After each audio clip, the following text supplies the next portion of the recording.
Une voix originale du socialisme. Congrès libéral mondial. Il ne peut y avoir de liberté sans responsabilité.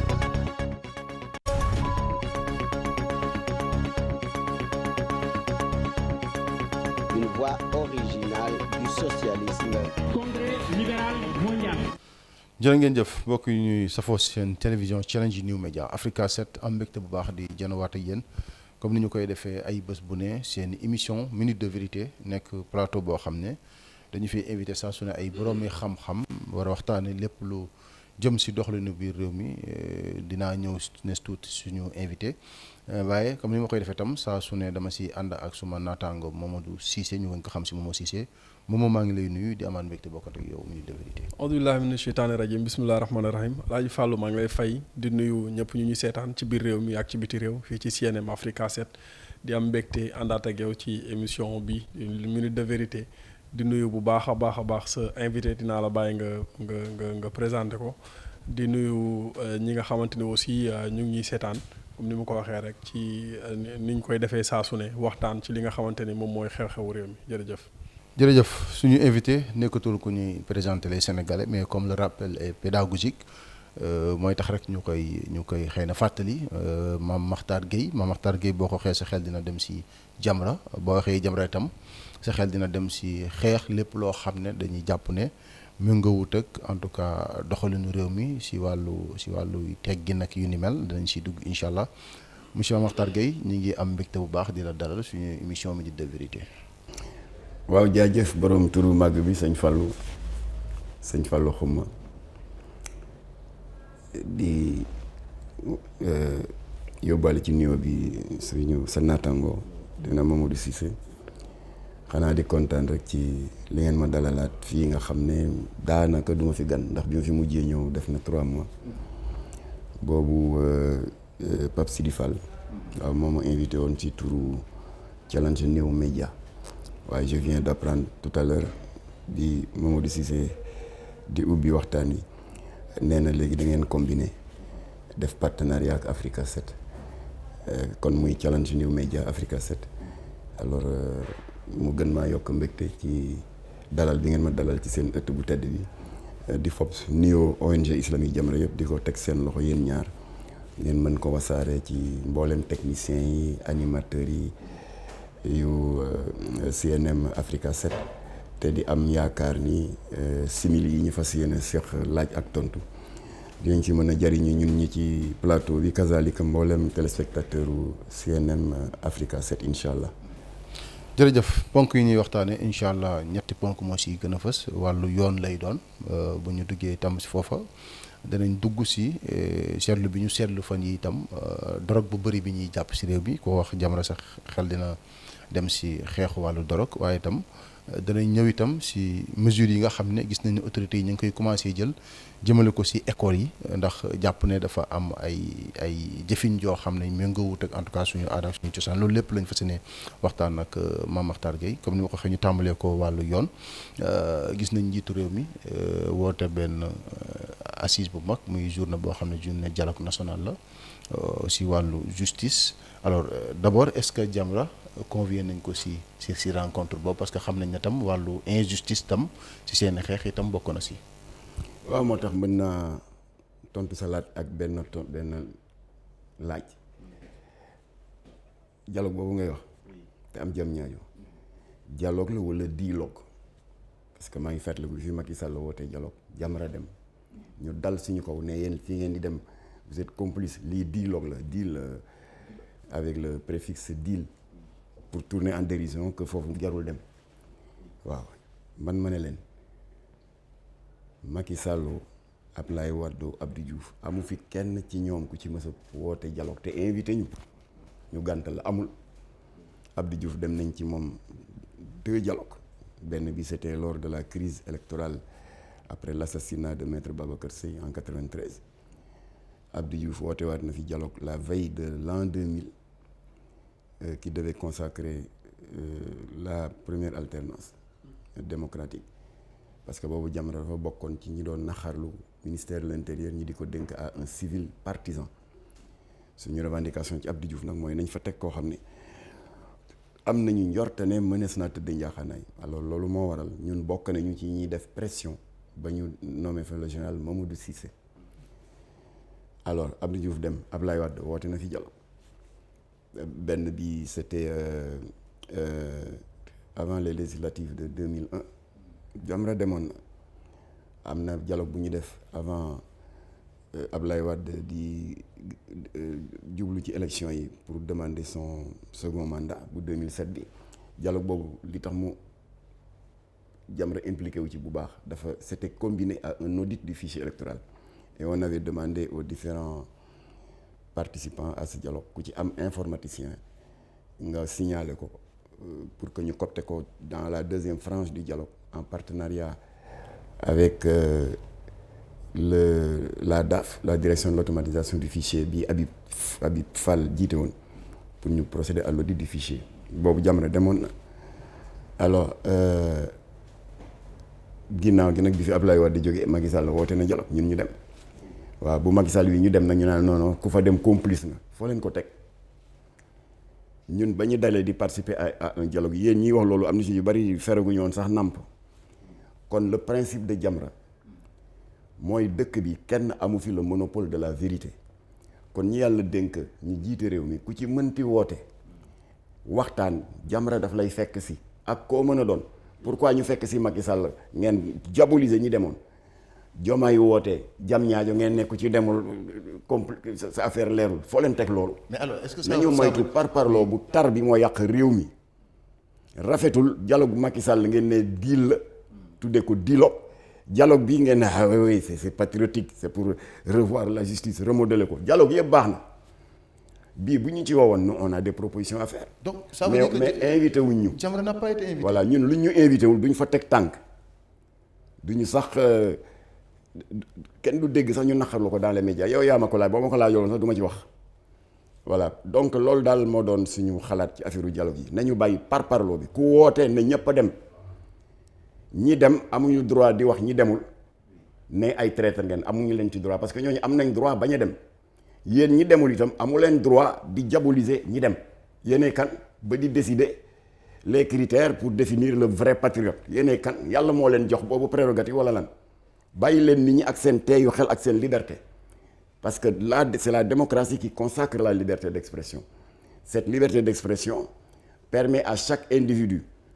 d'exprimer librement ses opinions mais à condition de reconnaître aux autres le droit d'avoir un point de vue différent c'est ça la démocratie lu ko mooy nag c'est la dictature de la pensée unique te loolu yàlla nañu ci yàlla musal. lan moo tax invité wuñ ONG Jamra. ah kooku defe naa. est-ce que laajte ngeen ko après. du ma ko jéem a sax laajte parce que ñun on court derrière personne on est demandeur de rien dialogue yi ma dem yëpp yi ma la wax yii yëpp Abdou Diouf moo jël lettre bind signé Abdoulaye Wade moo bind signé Macky Sall yónni nañu 3 fois dialogue bi ci mujj mooy bu jam laa jóbi sur la fixation de la date des prochaines élections xam nga débat amoon na ci. ba ko précédé c'était la veille du projet de réforme constitutionnelle mooy les 16 points yi mu proposé woon pour le référendum du 20 mars 2016 voilà yooyu yëpp demoon nañ mais dafa bind yónnee ñu jox ñu cër ñun tamit ñu dem participer ci commission yi voilà bii on n'a pas été invité mais naturellement. et c'est une surprise aussi. C'est une surprise pour moi quand même que toutes les couches soient invitées ñu invité ñëpp et toutes les organisations. bu fekkee position yi ñu jël. Par rapport à l'actualité concernant la dénonciation ferme, ouverte et à visage découvert de Jamra de l'agenda LGBT yi fi yenn kilifa de l'Occident ñëw di ko fi dérouler ma ne bu fekkee loolu la bu yeboo xam ne ils nous inviteront jamais à des dialogues parce que Jamra restera constante dans cette posture-là de défense de nos valeurs et de rejet de toute forme d'agenda LGBT commencé ko ci Obama ba ñu dalee ci kaw Macky Sall jaar ci Charles Michel ba ci Jean-Luc Mélenchon bu fekkee looloo tax ne Macky Jamra kenn dootu ko dialogue boo ngeen xam ne de kenn dootuñu woo dialogue ndax ñun loolu duñ ci teggi tànk. d'accord woowuñu leen ci dialogue bi mais am ngeen gis-gis ci ni yoon di doxee ci réew mi tey imam Mame Matar Gueye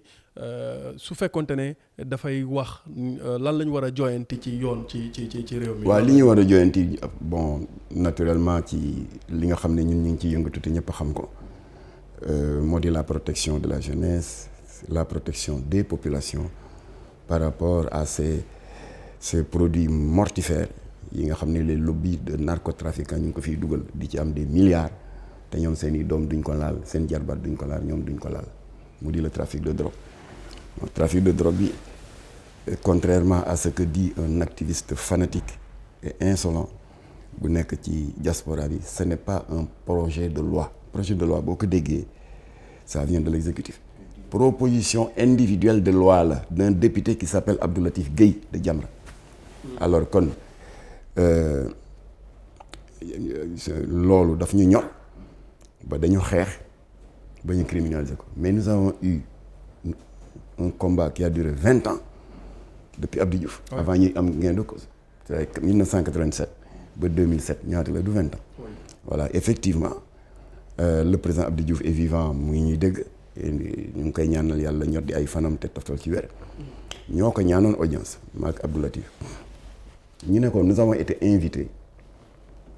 comme observateurs à la conférence de Vienne qui doit se tenir le 18 juin 1987. Vienne, c'est la capitale de l'Autriche. Nations Unies moo fa doon def conférence bu mag sur le fléau du trafic international de drogue. ñun ñu invité ñu mais amuñu droit jël fa parole parce que dañu invité comme ils ont invité des dizaines d'ONG à travers le monde comme observateurs. Alors ñun avant ñu dem seeti Abdou Diouf mais que nous avons des propositions à faire à monsieur Ban Ki-moon, c'était à l'époque le secrétaire des Nations Unies, mais amuñu droit jël fa kàddu. Abdou Diouf ne non, ne vous inquiétez pas parce que c'est mon ministre de la santé Marie Sarr Mbodj moo fay représenter kon na ngeen def partenariat ak moom et puis vous allez vous arranger. ñu daal di ànd ak moom dem à Vienne. Elle a été porteuse de 2 propositions de Jamra. benn bi mooy dañu nekk ni Nations Unies amee créer journée internationale de lutte contre le cancer, journée internationale de la femme, etc. ñun ñu ne ko sinébar bi lëmb na la àdduna à un niveau tel que dafa bokk ci li yokk insécurité bi, créer injustice sociale parce que fi muy gën a sévirer c'est dans les quartiers populaires. Créer tamit injustice économique parce que avec le recyclage de l'argent sale da ngay gis deux compétiteurs d'un marché public de l'État qui entreprise légalement constituée di fay impôts, des charges de salaire, des charges locatives et tout, que c'est un narcotrafiquant qui a des milliards qui n'a aucune charge. Alors ñu ne dañu bëgg ku ñu tabaxal école wala leneen kii daal di xool de manière objective charge yeeg et cetera daal di ne bon man danaa ko defar R plus temps à 4 milliards. Kii nga xam ne il n'a aucune charge daal di casser prix bi ne man 2 milliards rek nga defal leen quoi ndeysaan ñu daal di ko jox marché bi lor kii et si ça se répète kii dina dem ba procéder à des compressions d'effectifs, suppression d'emplois parce que charge yi dafa bari et il n'a pas de marché parce que narcotrafiquants yi ñooy gagner marché yi. Alors kon nag ñu daal di wax kon président Abdou Diouf loolu kon nag ba ñu demee Nations Unies ñu ne kon war nañu créer une journée internationale de lutte contre la drogue. waaw àdduna bi na ko itteewoo alors Marie Sarr Ndiop moo ko porté secrétaire général des Nations Unies tontu ko ne ko waaw la proposition du Sénégal est intéressante waaye ñu ngi leen di yëgal ne qu'on a reçu une proposition similaire du Canada waaye dañuy boole ñaari après ñu boole ñaari nag après à la fin des travaux ils ont sorti la résolution dont je n'oublierai jamais les termes te ku mu neex nga dem ci site Nations Unies vérifier ko c'est la résolution numéro 42-122 du 9 décembre 87 qui institue désormais chaque 26 juin journée mondiale de lutte contre la drogue. Kon sénégalais bu ne boo déggee 26 juin jot ñu ne c'est la journée mondiale de lutte contre la drogue na nga am fierté ni loxo Sénégal a ngi ci biir. Suñu deuxième proposition bi ñu Marie Sarr Mbodj ministre de la santé bu Abdou Diouf portel et qui colle avec le thème de notre entretien mooy nous avions demandé une augmentation des sanctions pénales contre les trafiquants de drogue. ba séminaire ba jeexee on est retourné voir le président Abdou Diouf ñu ne ko l'ONU nous a donné raison et l'analyse de l'ONU a été très pertinente. Dañu ne yéen pays africains yi bu leen naagu mukk ba defee ne vous pouvez individuellement faire face aux assauts des lobbies de narcotrafiquants qui sont des lobbies extrêmement puissants financièrement surtout. Nations Unies ne kon leen li mën a tax ngeen mucc si mooy pays africains yi bokk espace économique bokk frontière ngir yàlla na ngeen harmoniser seen législation. Et le présentateur du projet des Nations Unies a utilisé un exemple qui nous est très proche mu ne waaw là où la Gambie inflige jusqu'à 20 ans à des trafiquants, de l'autre côté vous avez le Nigeria bu ñu la jàppee ça peut aller jusqu'à la peine de mort en fonction quantité bi nga yor. Et au Sénégal qu'est-ce qu'on va ay 6 mois de prison. Et pour prendre l'exemple de cette drogue de luxe qu'on appelle l'héroïne, gramme bi rek 80 000 francs. kon bu amee benn narcotrafiquant bu manœuvrer ba dugal fi 10 kilos rek à raison de 80 000 francs le gramme, il a 800 millions de valeur marchande garantie. Alors kooku balay ñëw puisque bu jógee Amérique latine parce que foofu la drogue dure yi di jógee, il n'a que l'océan Atlantique à traverser. kon balay ñëw day calculer. te le Sénégal a à la fois la chance et la malchance d'occuper, comme ni ko le président Poète di ko waxee patriotiquement, nee na le Sénégal occupe la pointe occidentale la plus avancée dans l'océan Atlantique. kon boo jógee Amérique latine di ñëw Afrique. océan Atlantique ngeen jot te océan Atlantique boobu Sénégal la jëkkee. oui d'accord mais dama bëggoon ba la ñuy gën a xuus si drogue bi quand même un petit peu aussi la justice parce que xëy na jeexagul parce que je rappelle aussi que yéen du question que da ngeen di xeex wàllu drogue ak homosexualité kese wàllu injustice aussi ñor na leen. alors aujourd'hui il y a beaucoup de propositions boo xam ne tukkee na si ñi nga xam ne ñoo demoon si waxtaan wi président Bassirou Diomaye Faye jóge woon. alors tey aujourd'hui li si gën a fës mooy ñi dañu wax ne président dafa war a génn si conseil supérieur de la magistrature. waaw yooyu c'est l'aspect politique. ñii jàpp ne waru see génn. waaw maa ngi ñëw ci aspect politique. oui mais ñun nous sommes une organisation non gouvernementale politique wu ñu. nous faisons l'effort d'être le plus proche possible des préoccupations des populations moo tax da nga may une minute 30 rek ma daaneel ci lii ma doon wax. kon narcotrafiquant boobu bu defee calcul gis ne Sénégal mooy maillon faible bi day naan mais 800 millions yi ma nar a am jar na tëdd 6 mois rëbës. kon je choisis le Sénégal parce que Gambie 20 ans la Nigéria peine de mort Sénégal 6 mois xaaral ma jël Sénégal. Et on a démontré Abdou Diouf voilà pourquoi le Sénégal est devenu la poubelle du trafic sous-régional de drogue. Abdou Diouf ne lan ngeen bëgg ñu ne ko une augmentation des sanctions pénales wala en termes plus barbares une criminalisation. Bon Abdou Diouf était dans de bonnes conditions waaye tey ëllëg suba ngoon alternance de l'an 2000 di ñëw Ablaye Wade ñëw ñu dàbbaliwaat ko Ablaye Wade ne waa lan ngeen bëgg ñu ne nañ ko criminaliser rek. Il y va de notre intérêt à tous parce que ceux qui sont exposés le plus ce sont nos enfants suñuy jarbaat et cetera. Ablaye nag comme que njàccaar la te nitu autant nit ku moderne la mais nitu cosaan la mu daal di ñu cax maanaam devinette. ne Kocc Barma nee na day nettali ci làmmiñu borom la daxee ñu ne ko président lu bëgg foofu mu ne lan moo tere yéen Jamra une revendication aussi légitime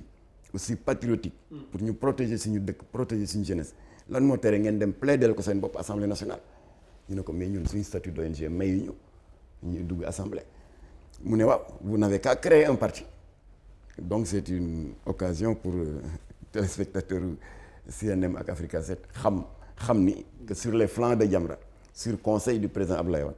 créé nañ fa benn branche politique qui s'appelle le RDS Rassemblement démocratique sénégalais. kon lors des législatives de 2007 ci fas woowu ci waxin ci la ratifié def alliance avec la coalition Sopi de maître Abdoulaye Wade battre campagne am benn député waaye nous avons été la risée des populations benn député qu'est-ce que vous pouvez régler avec ça amu leen majorité ñu ne baax na fii du France de Sénégal la dëkk waxtaan c'est ce qu'on a fait Mag Latif ñu séddoo liste députés yi.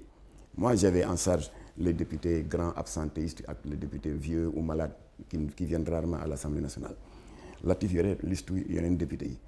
yi il leur a rendu visite dans leur bureau dans les couloirs man itam ma dem rendre visite à certains députés à domicile. Le discours était le même ñu ne daal lii du affaire u Jamra c'est une revendication c'est une demande sociale drogue baa ngi détruire jeunesse bi di yokk insécurité bi di kann solo xale yi. Alors au bout d'un mois de campagne de proximité ñu dajale 80 signatures ay députés yu ne donte le amu leen majorité nous yàlla am na majorité ñun dañ ci jàpp. En plénière le 30 il y a eu un effet de bombe député opposition majorité def bloc autour de l'unique député de Jamra jàppale Abdou Latif ñu daal di voter la loi 2007-31 du 30 novembre 2007 qui criminalise désormais le yamba bi fiy jógee criminaliser cannabis bi jógee Mali criminaliser l'opito bi jógee Nigéria criminaliser brown bi jógee Ghana criminaliser cocaïne bi criminaliser héroïne bi léegi nag dootul ay 6 mois ak yooyu 10 ans minimum la surtout à l'attention de cet activiste insolent bii saaga sëñ Mountakha te nekk ci diaspora bi et qui nous insulte chaque fois qu'on parle de drogue léegi na nga xam ne 10 ans le minimum assorti d'une amende qui fait le triple de la valeur de la drogue saisie alors kon nag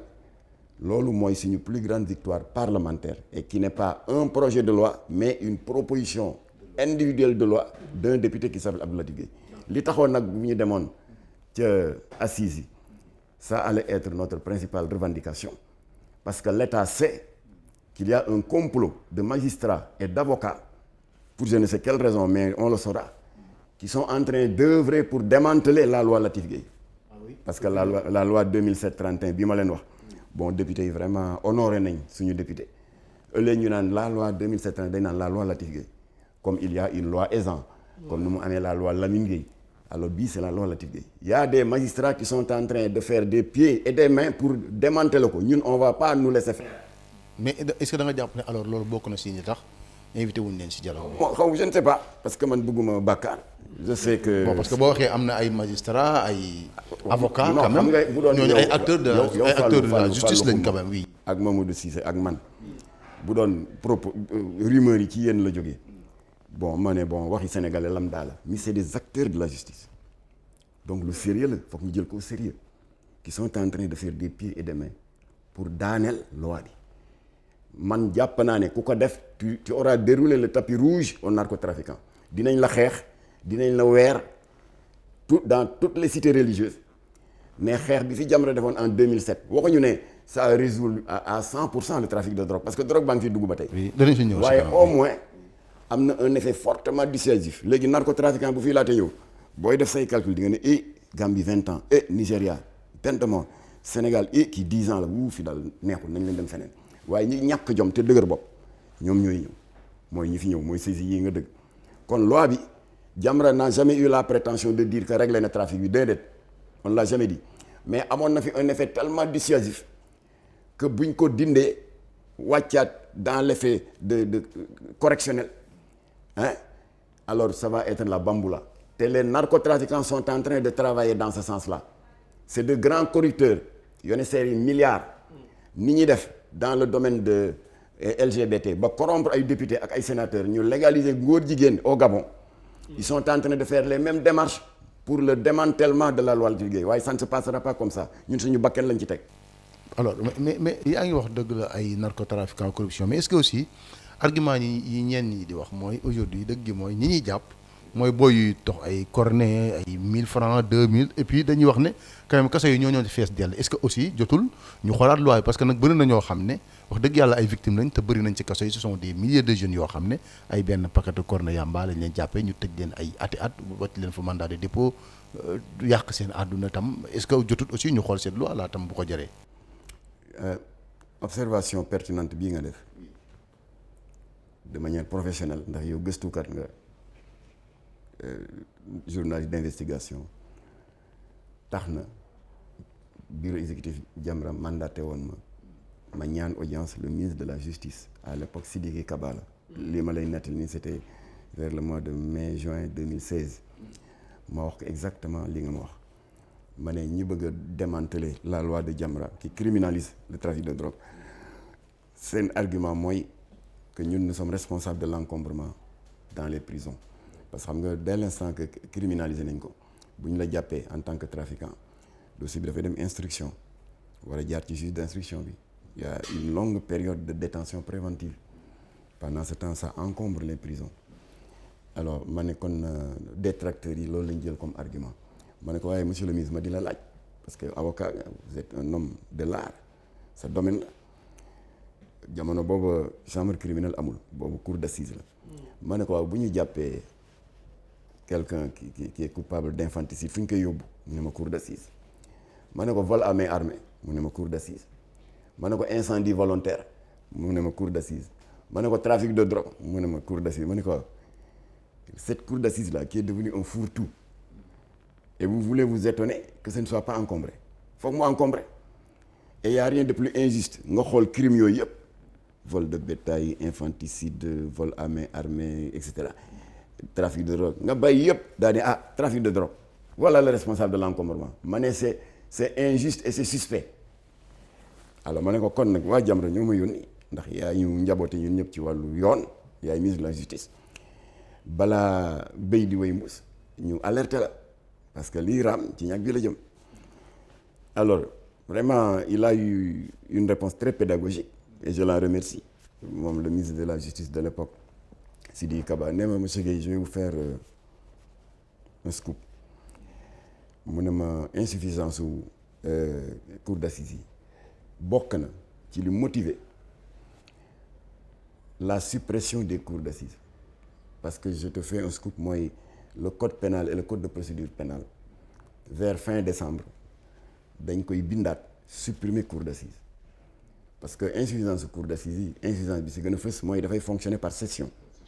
donc bu ñu fonctionner ñu ne waaw session bi traité nañ de ça am na ku rey doomam am na ku ñu jàpp ci lii et cetera bu session bi jeexee te am na dossier yu jotul dugg dañ leen di reporter à une autre session c'est ça l'injustice pendant ce temps il y a une violation des droits humains parce que ñooñu ñu ngi delluwaat toog dans le long couloir des procédures de comment dirais-je d'instruction alors mu ne nag cour d'assises yi dañ koy supprimer fin décembre 2016 ma ne ko loolu lañ koy remplacer mu ne en lieu et place dañuy créer des chambres criminelles qui seront non seulement installées dans les 14 régions du Sénégal mais qui vont fonctionner de manière ininterrompue pendant les 12 mois de l'année mu ne am nañ njort ne la question de l'encombrement ne se posera plus Sidi Kaba moom loolu waaw ma ne ko avant ñuy tàggoo dama la bëgg rek nga may ma dolli la lii du mise en garde du dara waaye dama ci attirer sa attention rek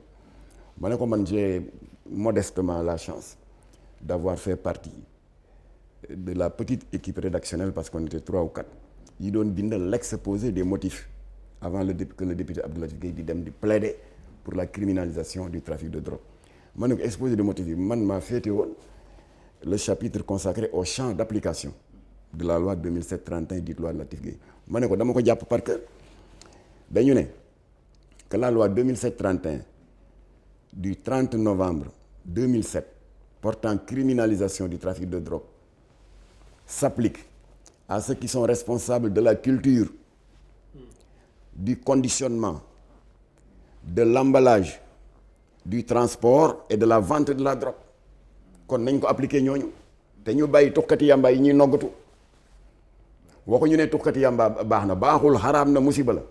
waaye yoon nee na nañ leen bàyyi ñuy continuer de relever des juridictions ordinaires que sont le tribunal correctionnel et le flagrant délit ñooñu ñoo leen di àtte ay 1 mois 2 mois parce que c'est des peines qui sont réservées aux consommateurs waaye nañu bàyyi consommateurs yi ñuy yóbbu chambre criminelle du yoon parce que daaw jéeg am na bëgguma tudd turam parce qu'ils sont reconvertis maintenant am na benn rappeur bu ñu jàppoon à Mbacké il avait une certaine quantité avec lui ñu bëgg ko pëmti audition përëx ba après ma yëg ne ñu ngi ko bëgg a orienter vers la chambre criminelle. donc Mame Makhtar nit ñuy tëj ay 6 ans ci cornet yamba consommation kon loi bi. maa ngi koy répéter fii alors kooku ndekete c'est un cas parmi des milliers yoo xam ne lor nañ leen noonu Jamra s'est battu ba am sax journaliste yi ñuy kokkali naan Jamra ñu ngi koy doogee muy défendre un tuxkati yamba ma ne dinañ ko défendre qu'on condamne affaire tux yamba mais atte leen ko fa yoon wax ngeen atte ko fa waaye jàpp ngeen ko avec un certain nombre de grammes rek ngeen ne trafiquant la c'est pas un trafiquant c'est un fumeur de yamba un consommateur yóbbu leen ko fi yoon wax ngeen yóbbu ko tribunal correctionnel ak flagrant délit amu leen droit di ko yóbbu chambre criminelle. mais li nga xam ne ñu bëri xamuñu ko nous avons fait un boucan terrible ba yàlla dimbali nañu ñu génne ko procureur daal di ko livrer au tribunal correctionnel de Mbacké ñu atte ko tëj ko peut-être 1 mois xaw ma 1 mois et demi mu daal di purger penam jeex moom dafa am chance mais il y en a d'autres qui sont en train de croupir en prison parce que injustement ay tokkati yàmbaale ñu yóbbu leen pour atte leen comme trafiquant te du dëgg parce que wax naa ko léegi trafiquants yi la loi 2007 les a bien définis mooy ñiy bay di ko conditionner di ko emballer di ko transporter di ko jaay loolu la loi bi wax kon ku ci bokkul nañ la ci génne ñu bàyyi leen correctionnel ak flagrant délit. Alors ba ma waxee loolu Sidi Kaba mu ne ma là vous avez raison ma ne ko loolu nag yéen a ko mën a régler na magistrats yi qui sont chargés d'appliquer la loi Latif Gueye ngir yàlla nañ ko appliquer dans le bon sens te ñu bañ di ko juutal di protéger les narcotrafiquants parce que wax ji loolu la. Et je rends hommage te yàlla na yàlla yokk wéram à notre mbokk ab talibé l'honorable député Moustapha Cissé Lo qui a relayé notre cri du cœur moo dem ci sa naataango Modou Mbacké Niang DTV wax ko fa à visage découvert dafa ne wax ji dañ ko wax mu jeex les gros trafiquants yi fi importé damay jël exemple héroïne wax naa la léegi gramme bi 80 000 la 10 kilos yi di ñaata 800 millions muy yow Fallou Khouma Mamadou Sy ak man nga xam ne ñun ñii ay góorgóorlu lañ bés bu ne ñu ngi tëb di daw di uti dépense xam nga du yow amoo capacité financière pour importer fi loolu 800 millions borom barke la Moustapha Cissé Lo kon nag nañu wax ji des hommes haut placés dans l'État et dans le système de l'administration ñoo ko fiy dugal c'est Moustapha Cissé Lo qui parle maa ngi cassette bi ba léegi man Moustapha Cissé Lo xam naa leen fi ñuy recycler cet argent sale de la drogue tabax dans le bâtiment ci VD mu ne xam naa leen na ma procureur woo depuis 4 ans bi mu ko waxee procureur woowu ko foofu la wax ji ne ñooñu moo tax loi bi jóg te la loi ne les touche pas c'est pas normal ñu jàpp ay tokkati yamba noggatu leen feesal prison bi del ba pare nag am malhonnêteté naan lii yëpp loi Latif Gueye moo ñu ko teg moo encombré prison yi du dëgg. non mais est-ce que kon yéen a ko appliqué à des innocents bon innocents entre guillemets parce que tokkati yamba lañ ils doivent être punis mais punis par les juridictions prévues pour eux correctionnel flagrant délit te chambre criminelle ñu réserver ko criminels yi. Alors moo tax nag nous rendons hommage à l'ancien ministre de l'Intérieur Cheikh Tidiane Sy jamono bi fii le gros narcotrafiquant nigérien lëmbëree réew mi John Hobby jàppale nañu ñu liggéey ak moom liggéey ak les services de sécurité liggéey ak OCRTIS l'office central de répression du trafic des stupéfiants ba ñu jàpp waa ji ñu yóbbu ko jugé ko fëgg ko loi Latif Gueye 10 ans moom il a été la première victime de cette loi waaye qu'est-ce qui s'est passé bi muy purger penam camp pénal ñi jot discrètement mais il faut qu'on protège nos sources ay photo saa waay daal John Hobby bu récréation jotee n'est-ce pas maanaam heure de promenade des prisonniers avec la complicité du régisseur day toog comme fauteuil bu confortable comme sa bos bi wala bii voilà fa lay toog aj tànk yi yore ñaari portable allo Washington allo Kinshasa donc à partir de la prison il continuait à contrôler son réseau international de trafic de cocaïne un milliardaire boo duggee ci néegam yooyu yëpp on a eu les photos dafa am cellule individuelle moderniser ko parce que xam na ne il en a pour longtemps balay génn tapisser murs yi def ay appareils électroniques ay chaînes IFI télévision écran plat te temps yooyu télévision écran plat moom baadoo la am ko woon nekk dans un luxe boo xam ne confort ba mu fa nekkee ñi nekk ci biti sax amuñu ko immédiatement ñu saisir le ministre de l'Intérieur Cheikh Tidiane Sy moom tamit mu def un travail responsable et professionnel parce que c'est pas que Jamra wax na ko rek c'est vrai il a procédé à un recoupement d'informations mu gis ne li Jamra wax yëpp am na ñu limogé régisseur bi jàpp le gros trafiquant nigérien John Hobby muté ko au quartier de haute sécurité de la prison de Saint-Louis foofu la eggale penam eggale fa pen bi ba mujj gi alternance am Abdoulaye Daouda Diallo remplacé Cheikh Tidiane Sy John Hobby penam jeex waaye xam nga bi pen bi jeexee lu mu def mu dem ci benn kër dégg nga xam nga Saint-Louisiens yi rek dañu bëgg bari jàmm dafa labat benn xale ba demoon nañ ba jàpp bés sax pour may ko maanaam il voulait s'installer au Sénégal ñu dem ci Abdoulaye Daouda Diallo mu ne ñu ne ko voilà toutes les informations kii warul toog Sénégal yàqkat la il va détruire notre jeunesse il va créer un réseau de trafic de cocaïne au Sénégal te doo leen ko mën a contrôler waaye félicitations ginnaaw bi ñu félicité Cheikh Tidiane Sy ñu ngi félicité Abdoulaye Daouda Diallo séance tenante la jël mesure yëpp dans la semaine ñu ne John Hobby mu ne non j'ai acheté une maison ñu ne ko jógal demal ci agence yi mu delloo la sa xaalis jógal fii doo fi takkee jabar doo fi am kër ñu ëmbal ko ay bagaasam yóbbu ko génne ko dëkk bi c'est la première victime de la loi Latif Gueye depuis lors ñuy noggatu ay tuxkat yu ndaw dégg nga di leen fëgg ay peine yu lourde te du dëgg du yoon. effectivement foofu noonu ci tuxkat yu ndaw yooyu noonu ngay wax est-ce que li nga wax nii mënul expliquer li Seydi Gassama wax ne yamba bi peut-être mën nañ xool nuñ ko encadrer wala mën nañ ko légaliser ba ñu koy jaay ci pharmacie yi parce que am na aspect curatif aussi te loolu dina wàññi sax bu ñu jàppee benn tuxkat bu ndaw yóbbu ko chambre criminelle ak li ñu mel. waaw Seydi gis nga gars yi ñu ngi may ufalaat ak yow. non question. Seydi Gassama yow xam nga ne suma xarit nga. Tu sais très bien qu'on a mené des combats ensemble et on les a gagnés. ci wàllu respect des droits humains wàllu lutter contre la dégradation de l'image de la femme wàllu protection contre la violence faite aux femmes yow xam nga ne ñun Jamra ak yow Amnesty vraiment on a eu pas mal de chantiers bi ci mujjee Sacré-Cœur fii il y avait des commerçants qui avaient malmené une jeune fille d'à peine 25 ans dañ ko doon accusé de vol à l'étalage bon il s'est révélé par la suite que ndekete déficiente mentale la bref boo accusé jigéen ndax jigéen par définition physiquement ku faible la jàpp nga ko yeew ko déjà neutraliser nga ko kon lan moo fi war a tegu lu dul dugal ko ci oto wala taxi yóbbu ko police wala gendarmerie mais au lieu de ça ñu traîner ko ba ci arrière boutique bi futti ko photo ko filmer ko jàllale ko ci internet pour toroxal ko keroog ba loolu amee Seydi Gassama moom moo ma ne lii bu ñu ko bàyyi mu jàll il faut une sanction sévère jigéen kenn du ko def lii même bu sàccee waroo ko toroxale nii après maa ngi remercier tamit waa AJS association des juristes sénégalais ñoom ñoo mandaté Ndeye Amy Sakho qui est venu nous rejoindre ñu def un trio def une déclaration commune Jamra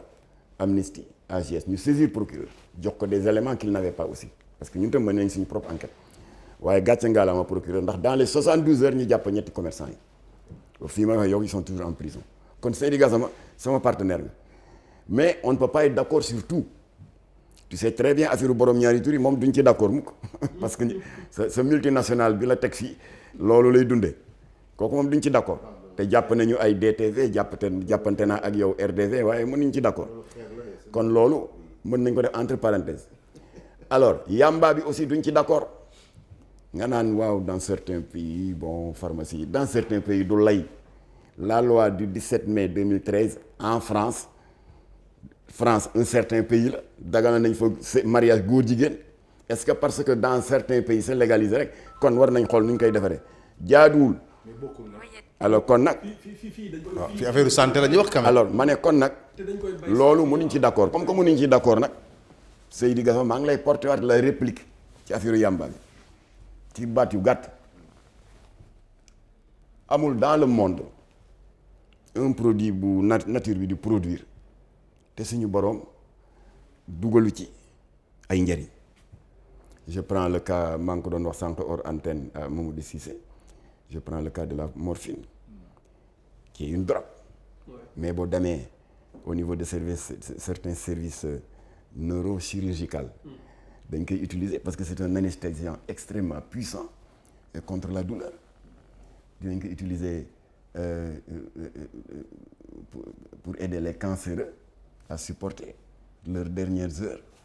n'est-ce pas à passer dans cette vie ndax cancer dafa metti et cetera mais ay morphine boobu donte le am na un usage médical bien défini am na ñu ko détourné de son usage thérapeutique mu bokk ci drogue dure yi nga xam ne ci gën a cher la bokk ma ne ko boo jëlee yamba les médecins traditionnels indiens dañ koy utiliser di ci soulager des crises d'asthme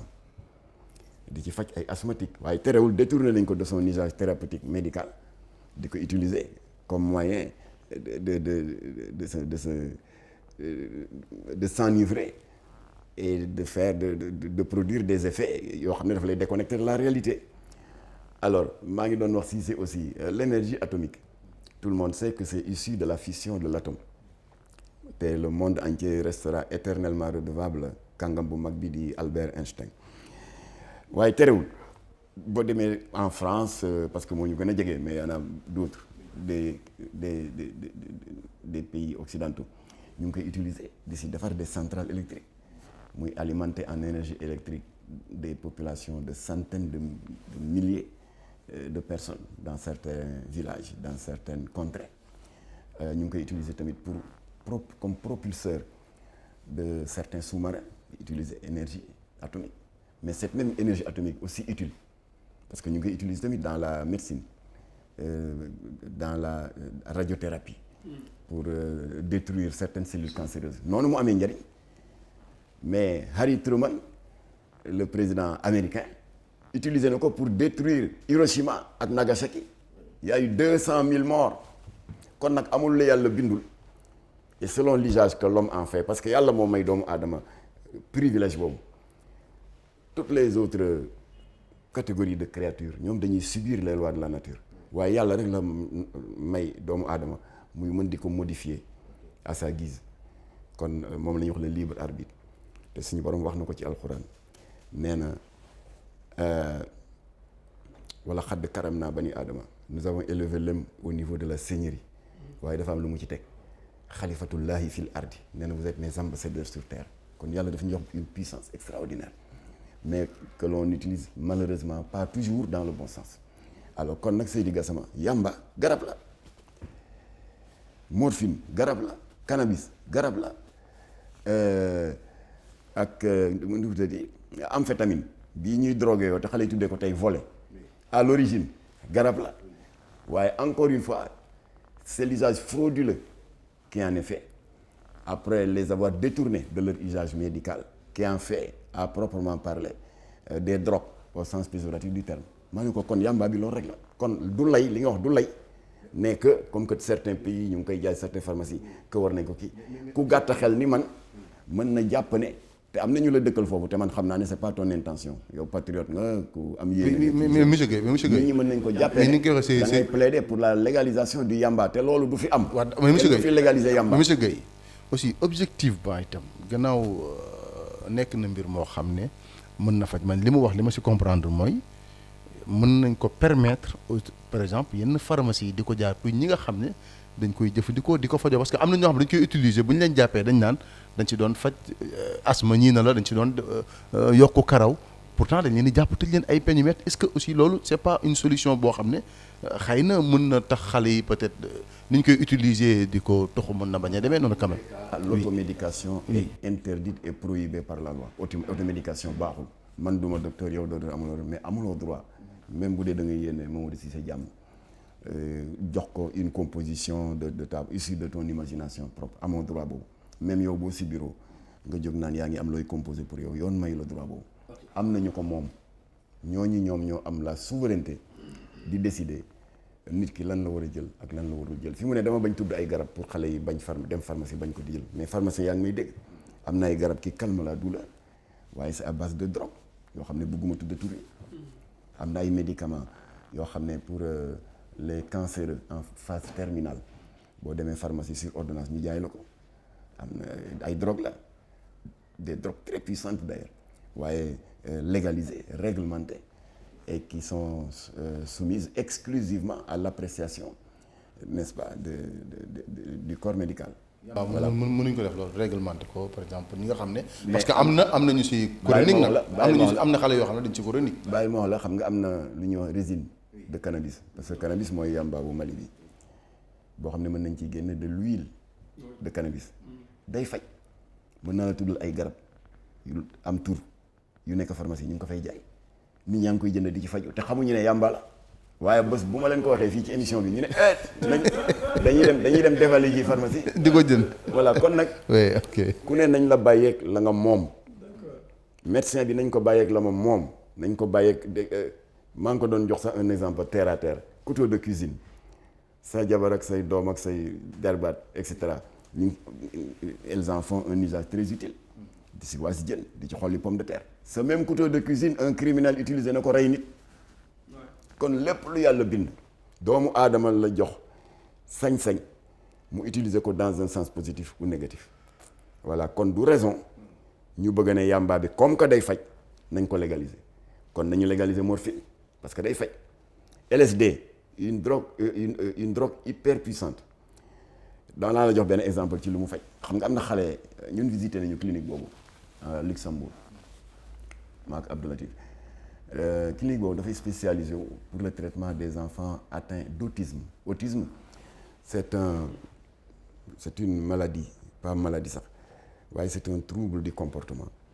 qui fait que l'enfant a tendance à se replier sur lui-même et à se couper du monde extérieur du wax ak kenn faalewul kenn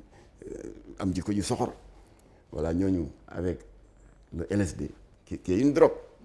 Voilà defal nañ leen un traitement ñu commencé di ubbeeku di am équilibre daal di am une vie sociale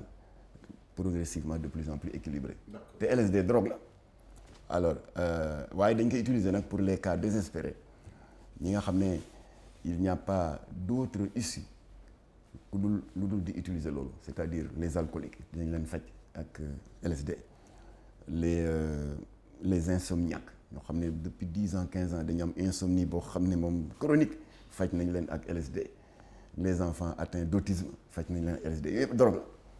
Voilà kon nag mooy li tubaab di wax rek l'excès en toute chose est nuisible et puis le détournement de tout produit de la nature à des fins fantaisistes est toujours porteur de malheur. Voilà moo tax nag le grand saxophoniste Charlie Parker doon na ko wax nee na à l'époque où je me droguais je croyais que je jouais mieux mais maintenant que j'ai abandonné la drogue je m'aperçois que c'était tout à fait fou. Et keneen ki tamit di l'auteur des Fleurs du Mal Charles Baudelaire, il a eu une phrase célèbre dafa ne sous l'effet de la drogue le timide est courageux et audacieux et le lâche devient courageux. Ay illusion d'esprit rek lay def waaye c'est totalement en déphasage avec la réalité. Kon nag yamba xel demul Seydi Gassama ñi di ko jaay ci pharmacie yi la ñuy jaay xam nañ ko tey mënoo muus ñoom ñu nekk sous le sceau du secret médical ñuy def affiche ci buntu pharmacie bi naan yëg ngeen ne garab sàngam te ñu koy utiliser pour anesthésier am na morphine garab sàngam jamais ils ne le feront waaye boo ñëwee ne nangama ma dal ñu ne la bii day moo lay faj waaye duñ la ne mukk am na tel élément qui entre dans sa composition. Maintenant man pour jeexal rek mooy man dafa mel ne nouvelle autorité yi ak seen diggante quand même depuis nga def sortie bi sur Mélenchon dafa mel ne neexul sur les réseaux sociaux damay gis vraiment ñi nga xam ne waa Kër Sonko Diomaye la ni ñu lay attaqué alors te yow ni nga ko waxee léegi gis nañ ne vous avez toujours coopéré avec les autorités yi fi mu sa nekk pour si seeni xeex yu ni mel. Alors aujourd'hui est-ce que mën nañu jàpp ne Mame Mactar Gueye xeex bi muy xeex jëm ci affaire surtout ay yàmba ak yu ni mel est-ce que dina am l'appui de nos nouvelles autorités là ak est-ce que da nga dem yow wari ko à travers le ministre de la justice. Autorité bu ko appuyé wul yaay weer sa bopp de xeexum yàmba xeexum cannabis héroïne morphine l'hôpital bi jógee Nigéria Brown bi jógee Ghana nga ne autorité nga da ngay xaar ku la sibooru pour nga ànd ci xeex bi boo ko deful weer sa bopp. bu ñu la jàppee opposant parce que yooyu. bu ñu la jàppee opposant par exemple quelqu'un boo xam ne vous opposez à la politique du gouvernement parce que sortie bi nga def aussi sur Mélenchon dañ ne da nga ko def pour s'attaquer à Ousmane Sonko. Tant pis Abdou Diouf on l'a attaqué parce qu'on était contre sa politique d'autorisation de l'ouverture scandaleuse d'un siège satanique bu mu jox loge maçonnique de Dakar derrière l'Assemblée nationale. On l'a combattu fan la coow li mujjee c'était en 85 francs-maçons yi ñoo ñu porté plainte pour diffamation. On a gagné le procès ci ndimbalu sëñ Abdou Lahad Mbacké ndimbalu Baye Seydi Thiaw Laye. Pour les plus jeunes posture bi ci sëñ Abdoulaye Sy Dabakh amoon boo leen ko bëggee xam da ngeen di dugg ci YouTube ngeen tapé Mame Abdou Aziz espace franc-maçon ngeen validé vous allez voir tous les discours les sermons de feu yu mu def attaqué franc-maçon yi di appuyer Jamra.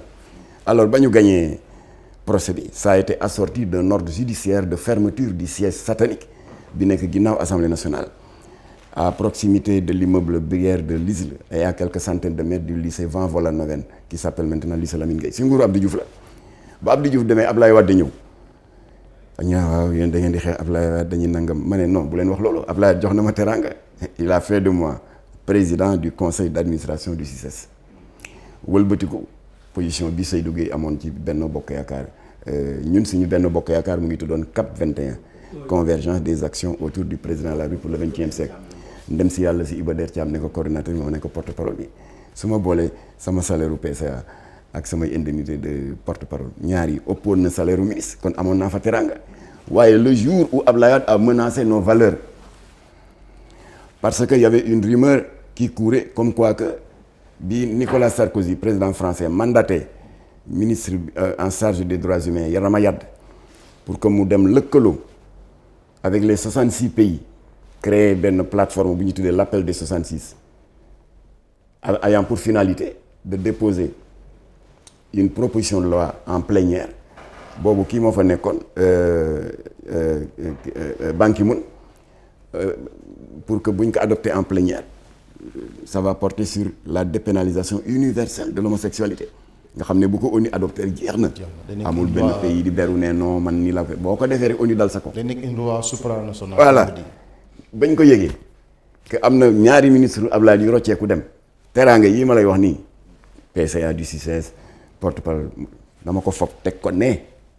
jiital la défense de mes valeurs Jamra def alliance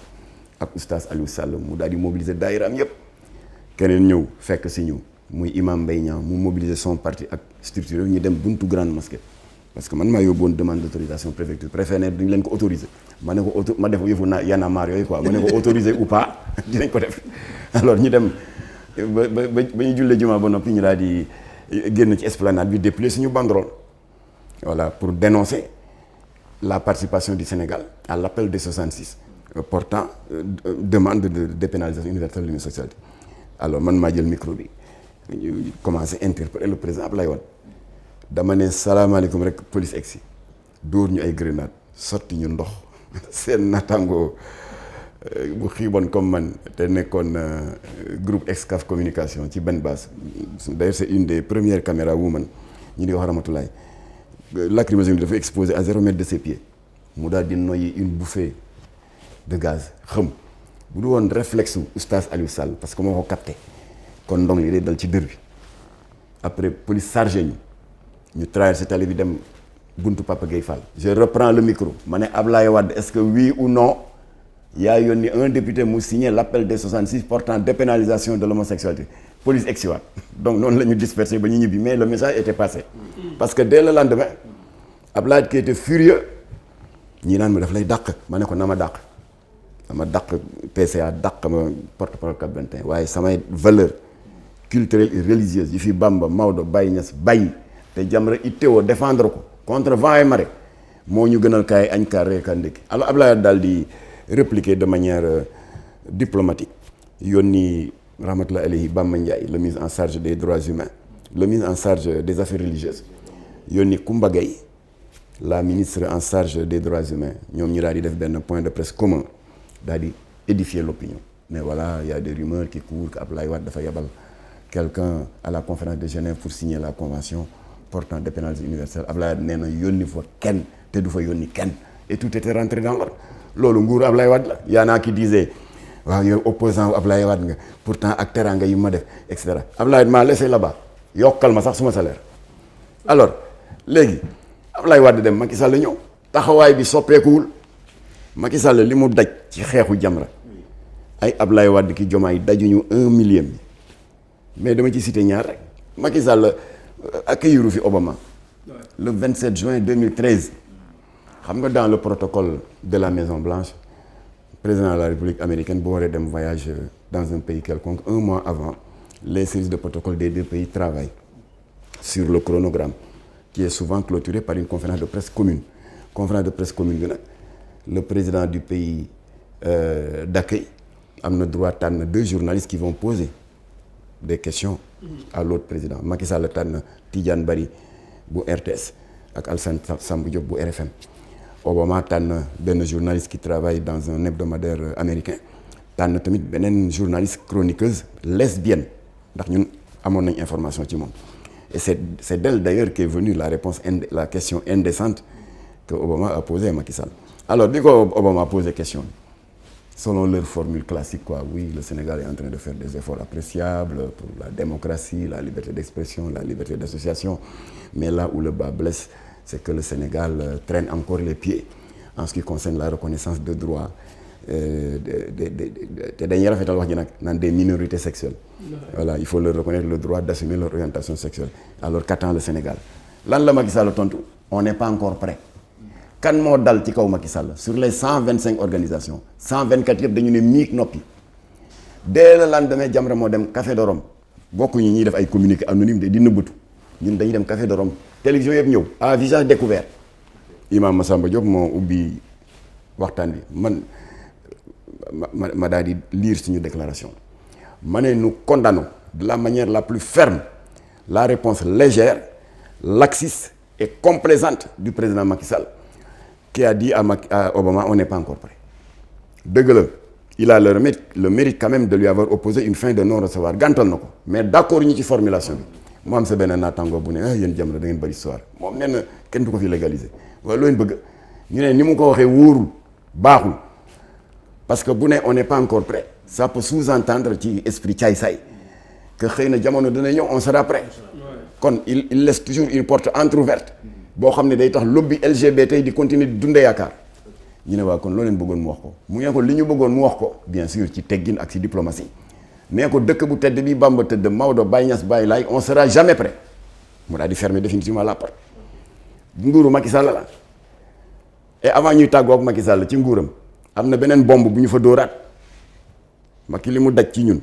bu ma fi nekkoon di ko lim le livre Hela Wardi blasphématoire contre le prophète les boissons vendues à très bon marché aux abords des établissements scolaires ñu tuddee ko Jakarta jus d'orange ndeke dafa am sàngara yooyu yëpp ñun ñoo ko xeex dama bañ abuser du temps waaye jàmmarloo bi mujj Macky Sall dafa jóg sous la pression d'une autre coalition boo xam ne Jamra membre fondateur la ci di ànd sàmm jikko yi di tontu naan waaw lii ñuy wax naan naa ko criminaliser c'est pas est-ce que du nekk benn enfoncer une porte déjà ouverte parce que l'article 319 du code pénal alinéa 2 réprime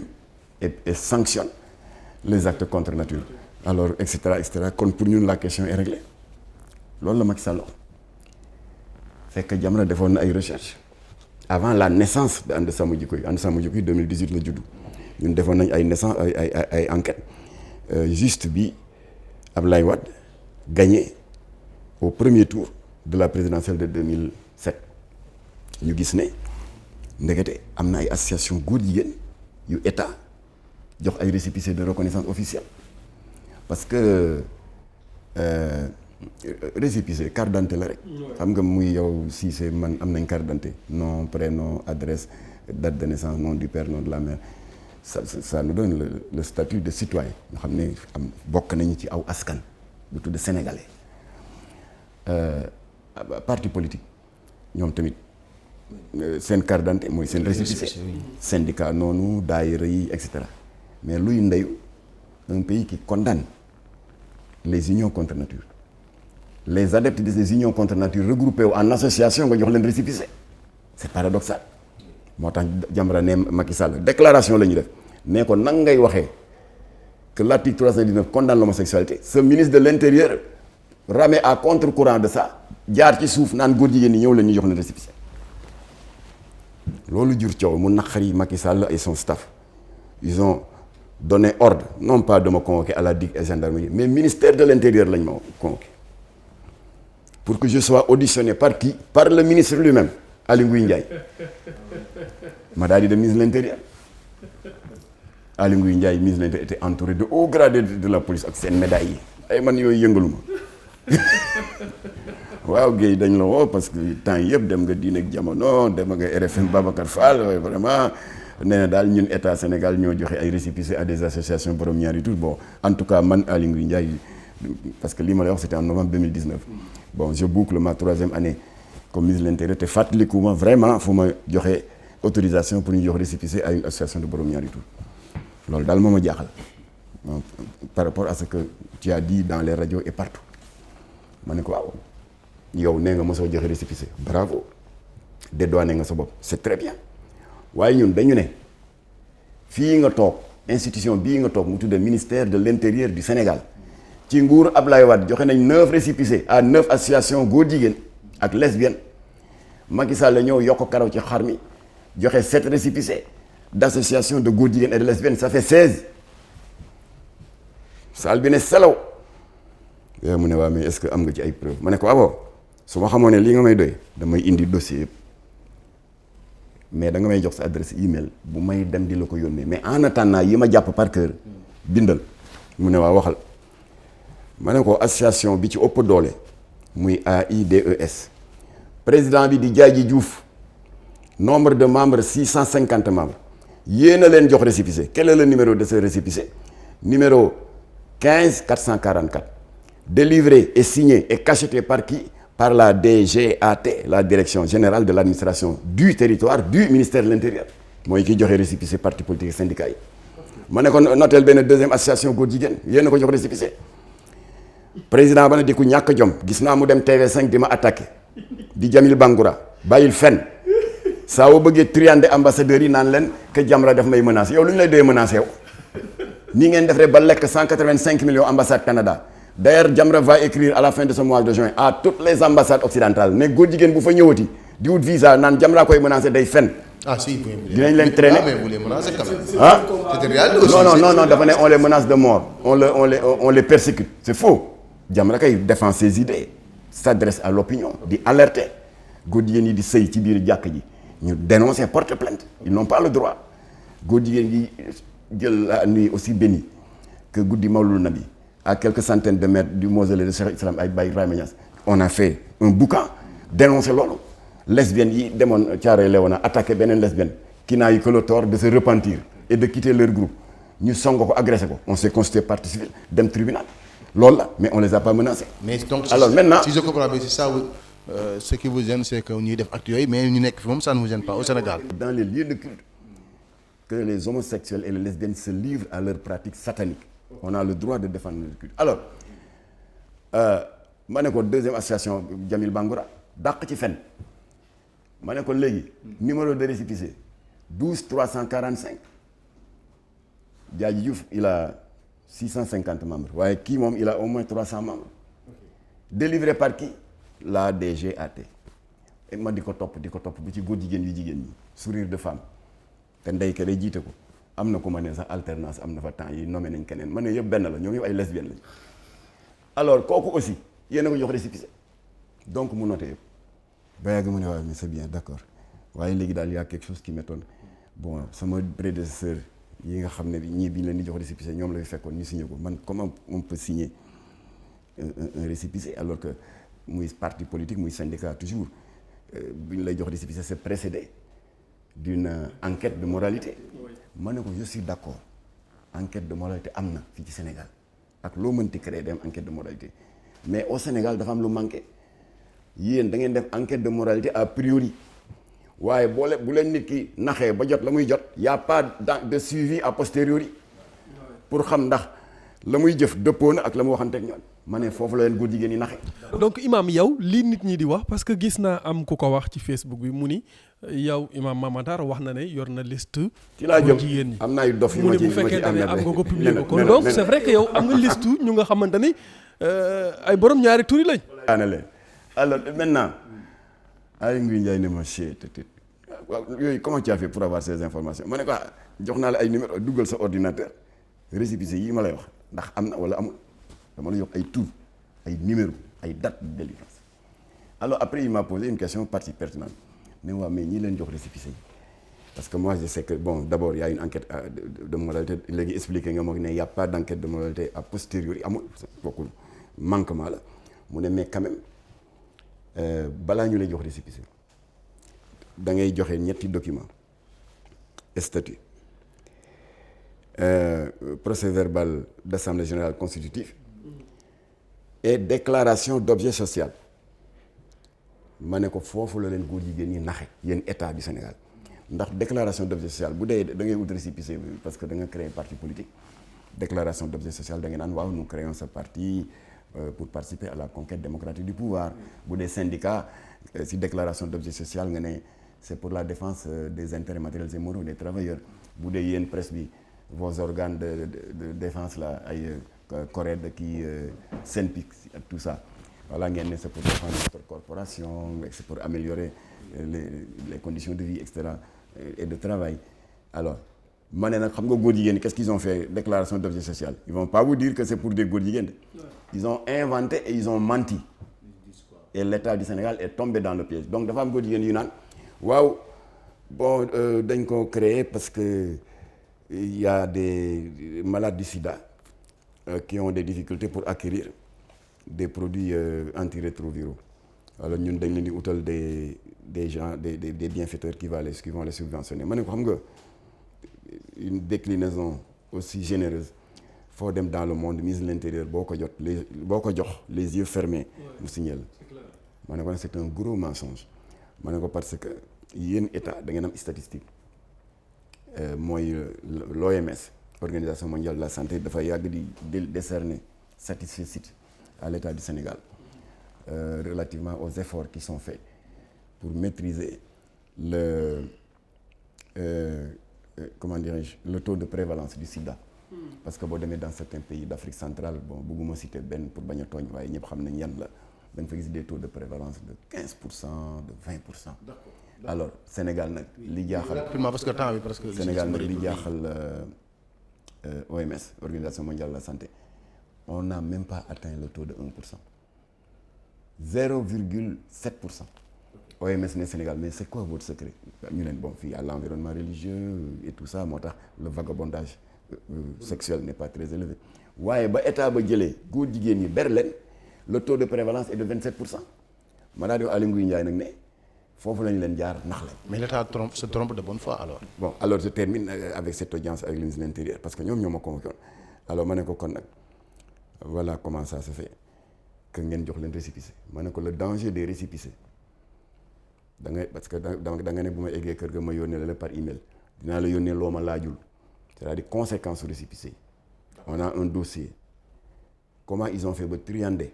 ambassade Canada 185 millions yéen état yéen a leen ko yombalal parce que xam nga les représentations diplomatiques occidentales boo légalee rek dañuy ñeme jëflanteeg yow kon yéen a leen may sukkandikukaay bi ñu def loolu. alors kon nag je termine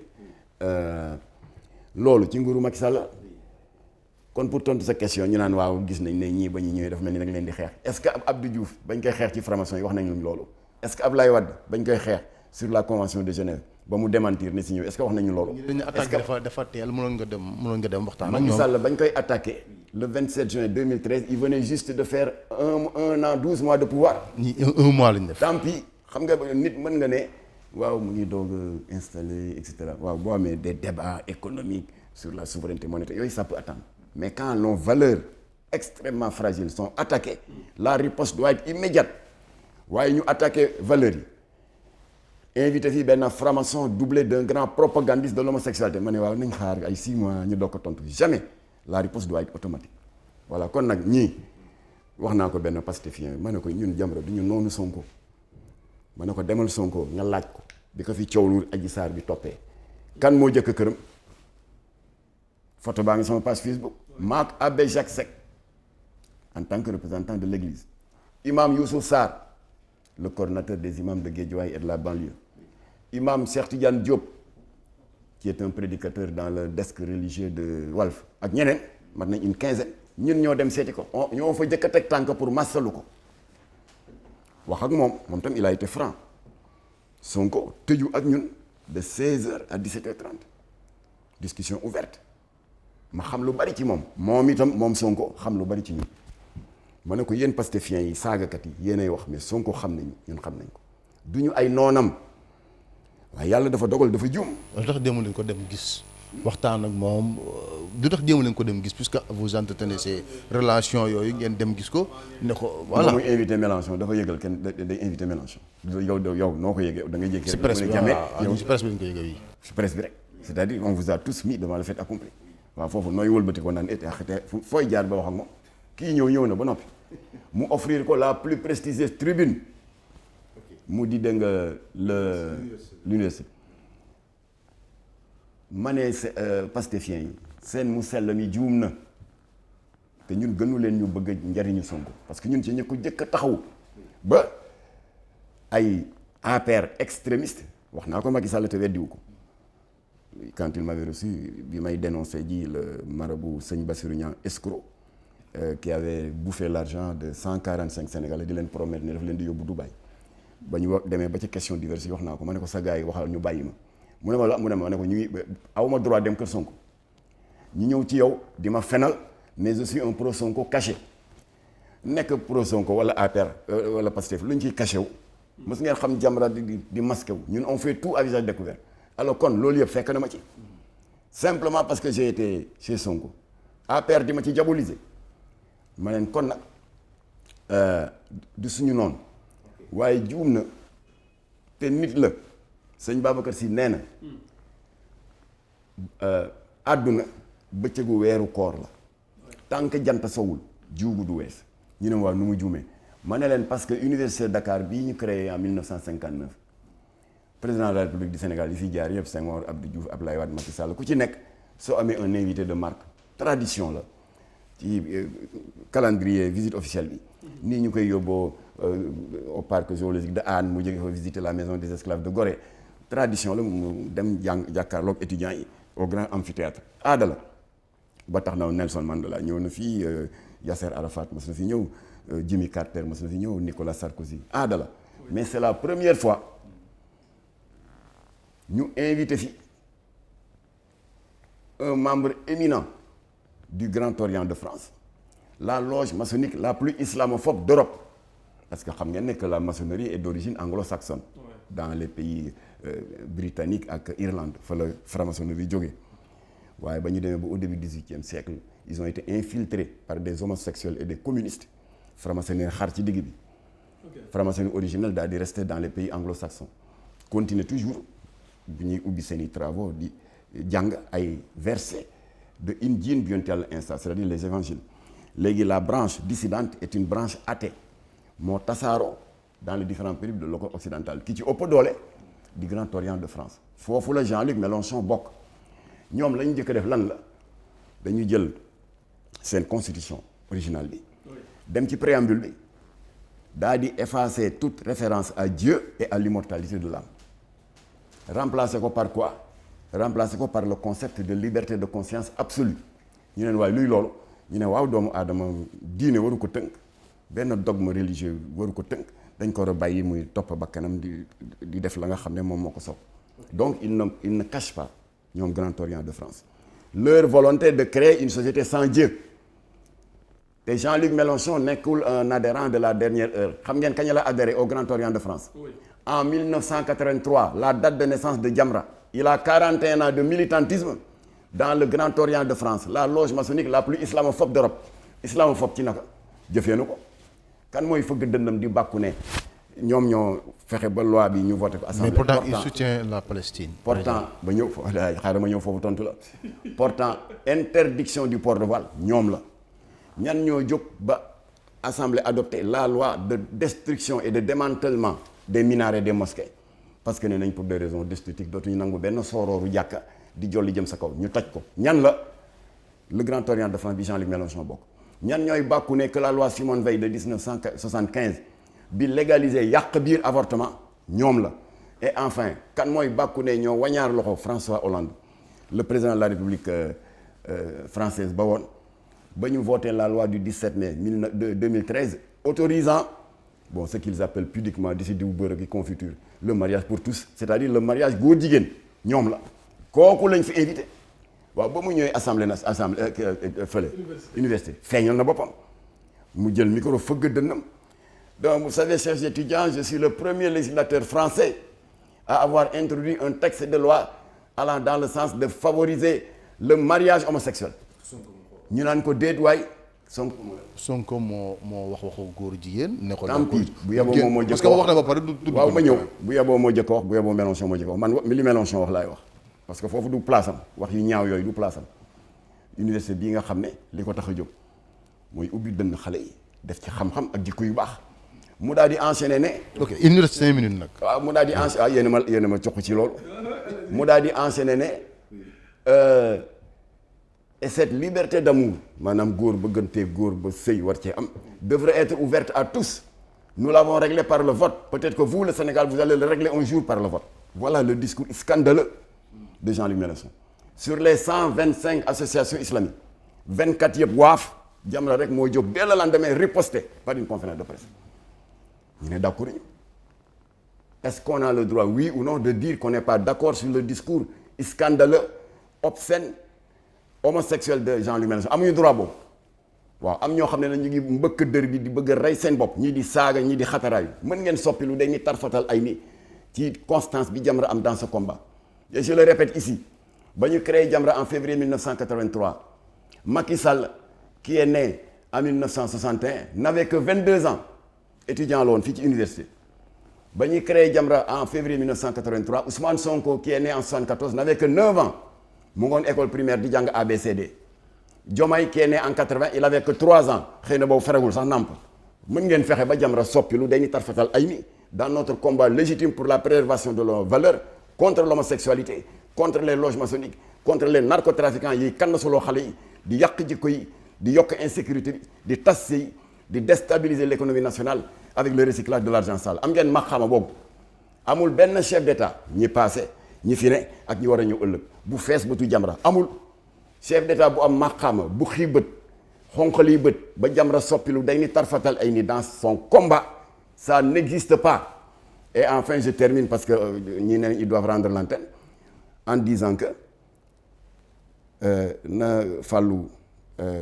borom tur yiw bi rassuré wu ñun du ñu noonu Sonko du ñu noonu Diomaye mais nañu yemale seeni nit ñu bàyyi di jéem a empêcher Jamra de faire ce qu'il fait depuis 41 ans parce que wax yëpp loolu la. Est-ce que ils veulent que Jamra la ferme. Est-ce que c'est Diomaye et Sonko qui sont derrière? Non dama leen koy demander rek fraternellement parce que ñooñuy def lii ils le font en leur nom. Mais est-ce que vous êtes prêt à demander une audience avec le président pour discuter avec Sonko est hyper informé wax naa la Sonko tëju nañu de 16h à 17h30 Sonko xam nañu de waaw yow yaa fi ne lii nekk il nous connaît très bien nous on le connaît très bien xam nañu risque ba ma jëloon dem këram yendu fa presque parce que 16h ba 17h30 xam na tamit niñ ma diaboliser ci Macky Sall simplement parce que j'ai commis un acte normal entre jullit ak moroomu jullitam parce que bi ma toogee ak moom dama ko ne ñëw bii ma ñëw sa kër dana am ñu mu naqari ma ne ko su ma yoon newu ci parce que le 29 octobre 2015 j'avais subi les mêmes injures bi ma demee TFM di défendre imam Alioune Badara Ndao ba gars yi ne ma yow li nga wax mbaa procureur du la woo ma ne ko dama maamu procureur woo mais lii ñu def imam Alioune Badara c'est lâche c'est méchant dinañ koy accuser ne dafa nekk en connivence avec Boko Haram c'est paradoxal Boko Haram mooy lan mooy anti école occidentale waaw nan ngay waxee loolu te bi état bi amee programme d'espace pour construire une école primaire dans la commune de Ngagne Extension imam Alioune Badara Ndao moo yëkkati ci moomeelu boppam 10 000 mètres carrés may ko état ne tabax leen école waaw ngeen ne c'est un complice de Boko Haram da ngeen ko tooñ mais à ce moment-là benn association islamique ngaangul parce que les accusations étaient extrêmement graves terrorisme complicité connivence avec Boko Haram kenn ñu may wax Jamra Cotte je mets au défi ku mën a génne benn communiqué de cette date là ne wax nga kenn waxul Jamra moo dem risque Iba Der woo ma Makhtar li nga def est-ce que wóor na parce que xamaloo dossier bi lu ci ne ma ne toppatoo ma lu ne ci dossier bi waaye imam Alioune Badara Ndao nous on le connaît comme un légaliste un patriote un pacifiste bu ko yoon soxlaa man ni ma xamee imam Badara ci maanu tem bu ko neewoon soxla nañ la police wu Fongolimbi wala ca ginnaaw Tamba man patriotisme am ak li mu nekk un légaliste jaral na ko bu amul paas dana dox ba foofu waaye ñu ñëw dajji këram dajji parenteer yi des hommes encagoulés habillés en noir armés jusqu'aux dents tiital doom yi tiital jabaram yi pamte yóbbu ko ñaawul loolu Jamra moo ko ma ne Ousmane Sonko kon coow loolu ma toppoon ca Alioune Badara moo ma nar a toppaat ci sa cas waaye ne t'en fais pas on est habitué alors yàlla dogal na nag ba imam Badara Ndao génnee en 2018 mu def acte bu rafet mu yónni frère am bu mu bokkal ndey ak baay imam Abdoulaye Ndao imam Ndao woo ma ne ma waaw imam Alioune Badara day génn na waaye ngorom mayu ko mu jóg rek dellu Saloum te jaarul seen siège yéen Jamra saafonteeg yéen gërëm leen seen taxawaay parce que vous n'avez jamais baissé les bras ma ne ko nag waaye neel imam Alioune Badara Ndao bu ñëwee siège yu Jamra man dinaa ko mere mu ne ma lu tax ma ne ko mooy suñu kilifa diine la wax ma fan la ne mu wax ma fu mu ne ma fekk ko fa mu ne mu nga teeru bi ma dem teeru bi dem leen sama page Facebook pour les téléspectateurs de CNN ngeen seetaan ko ñu daal di saafonte kon nag du Sonko rek waaye c'est une constance daa Jamra jullit bu ñu sonnal fitnaal la ak topp taw ma ndax yaa tooñ parce que si yonent yi moo ne sa moromu jullit bu nekkee ci nattu balaa ngaa lijjanti waaw est-ce que yaa ko def est-ce que neel bëri dox digganteem ak safaan yi ba mu sawee boo indi wéetee na nga ne ko waaye li ñu la tuumaal yaa ko def wala defoo ko voilà ce que j'ai fait le 27 février 2021 chez Ousmane Sonko comme je l'avais fait le 29 octobre 2015 concernant dégg nga Alioune Badara Ndao kon nag booy Pastef yi je vous le répète Sonko du suñu noonu boo leen ko bëggee dimbali nee leen ko juum nga bul fi invité ti Jean-Luc Mélenchon kuréel bi mu bokk xeexkatu diine la et pour répondre à Fallou Xuma li ñu naan waaye il défend le peuple palestinien ma ne man mën naa leen wan liste palestinien yu ko jéppi parce que dafa bokk ci ñu fexe ba interdire le port du voile mën naa leen jox liste ay leaders palestiniens yu ko jéppi ndax ba ñuy procéder au démantèlement et à la destruction des minarets il était là mën naa leen jox liste ay responsables des pays arabes yu jéppi Mélenchon parce que ba ñuy voter la loi du 17 mai 2013 légalisant le mariage homosexuel Mélenchon ngi toogoon kon tout le monde sait que les élections européennes sont pour bientôt mu bëgg a def un clin d'œil politicien n'est-ce pas aux Palestiniens waaye Palestiniens yi xam nañu li ko motiver waaye sa défense de la cause palestinienne est purement politicienne. D'accord donc bon temps bi jeex na malheureusement yi ma amoon ci ay questions yëpp bëggoon naa ñu dugg ci Jamra avenir u Jamra bëggoon naa mais bon temps bi duñu ko permettre donc waaw yoon yemul ci benn xanaa voilà. On devait parler de l'importance des saisies. On devait parler des menaces qui pèsent sur le Sénégal parce que bu leen fàtte ne américains yi ñooy jógal fajal seen bopp léegi affaire trafic de drogue. J'allais vous parler du. Mais léegi homosexualité moom léegi mu jeex ndaxte dégg naa am na benn député APR bu dugal projet de loi wala proposition de loi. Ami Ndiaye ñi bi lañu wax criminaliser. Je sais pas ndax am ngeen ci copie wala ndax wax ngeen ceeg moom wala benn waa ànd sama jikko yi parce que moom sama doom bàjj la moom laa ci yàpp ma ne ko yéen affaire Charles Michel dooñu ci wax ñun comme que ñu ngi doog a toog ratata ma ne ko Jean-Luc Mélenchon nag bi taxaw université bi def propagande góor jigéen parce que Jean-Luc Mélenchon da ngeen daloon suma kaw naan waaw est-ce que Jean-Luc Mélenchon wax na affaire góor jigéen il parlait des accords de pêche et c'est nanga d'accord waaye Charles Michel léegi Jean-Luc Mélenchon jaar ci digg bi mu ne non comme que kii wuñu bàyyi rek ñun daal nañ def li ñu war a def rek nekk ba gars yi am majorité ma ne ko ñun ba ñuy criminaliser drogue amoon nañ majorité benn député la fii Sénégal la bàyyi leen waxi majorité fii du France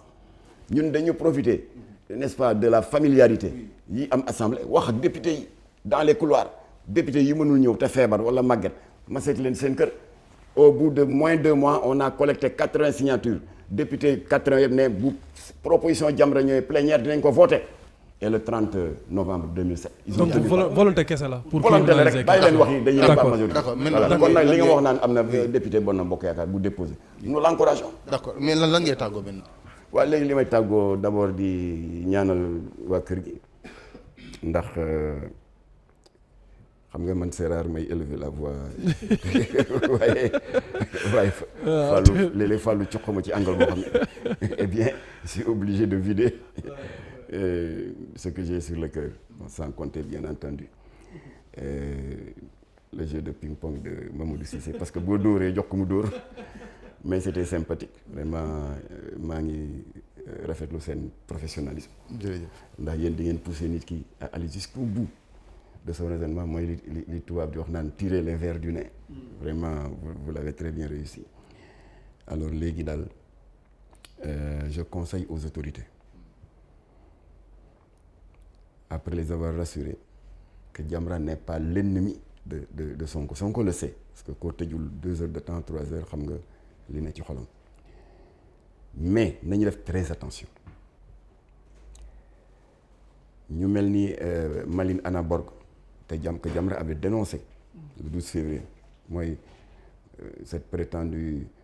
chef de mission d'observation électorale bu Union européenne qui avait caché qu'elle était vice-présidente de l'intergroupe LGBT du Parlement européen elle l'avait caché Jamra moo ko mujjee feeñal alors maa wax Sonko ak Diomaye na ngeen def très attention lobby jógati nañu ils ont ciblé le Sénégal après Malin Anna Borg ñu defee ne jeex na Charles Michel Diom Charles Michel n'est pas n'importe qui ci lobby yi parce que ba ñu légaliser mariage homosexuel le premier homosexuel kenn jëwu ko moo def son coming out ne góor jigéen la am na faru góor jigéen daal di ne naa profiter de cette mouvance de légalisation sama diggante ak sama faru góor jigéen mu di l'architecte belge Gauthier Destanet naa ci profiter ñu daganal ko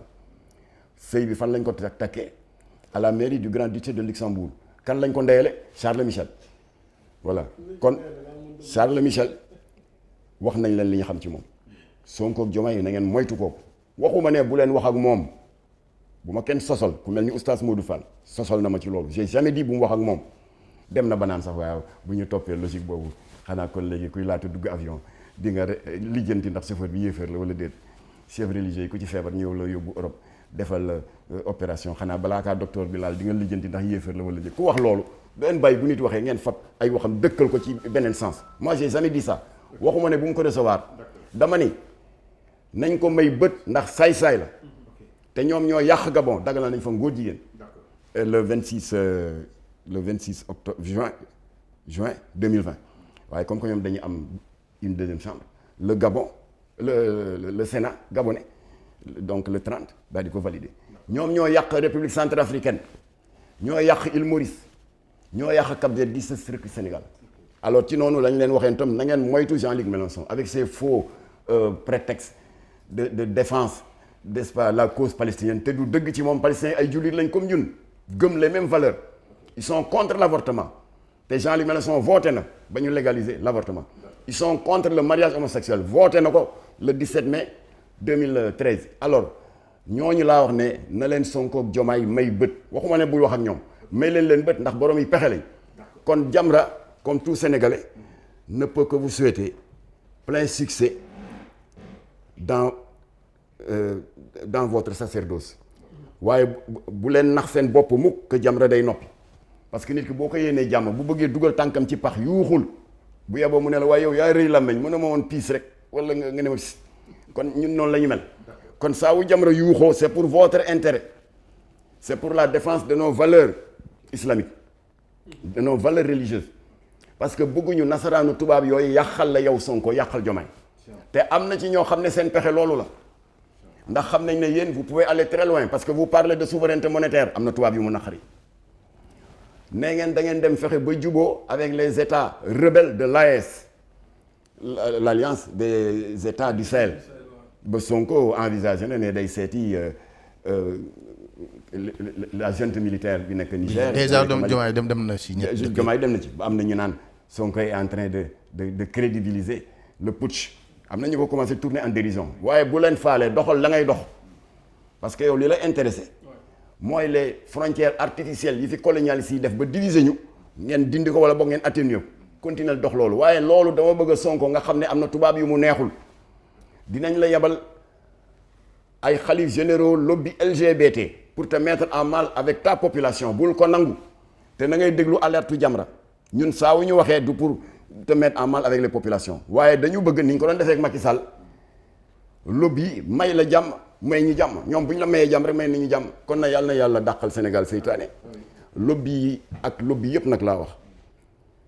lobby LGBTI lobby maçonnique yi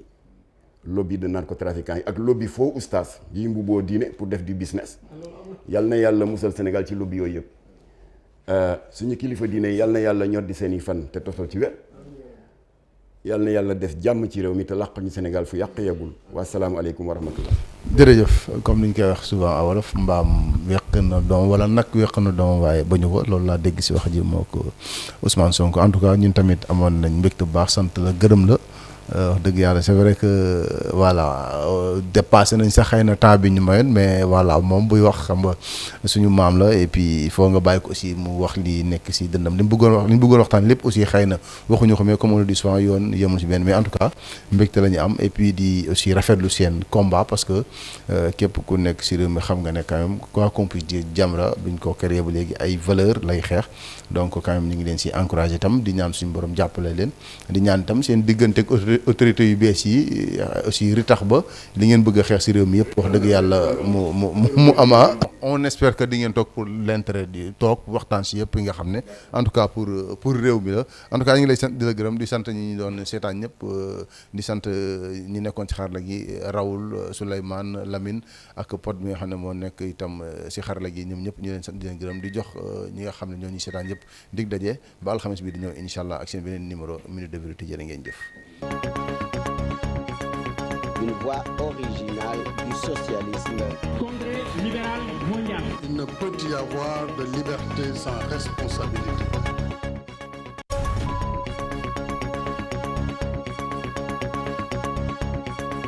Une voix originale du socialisme. Congrès libéral mondial.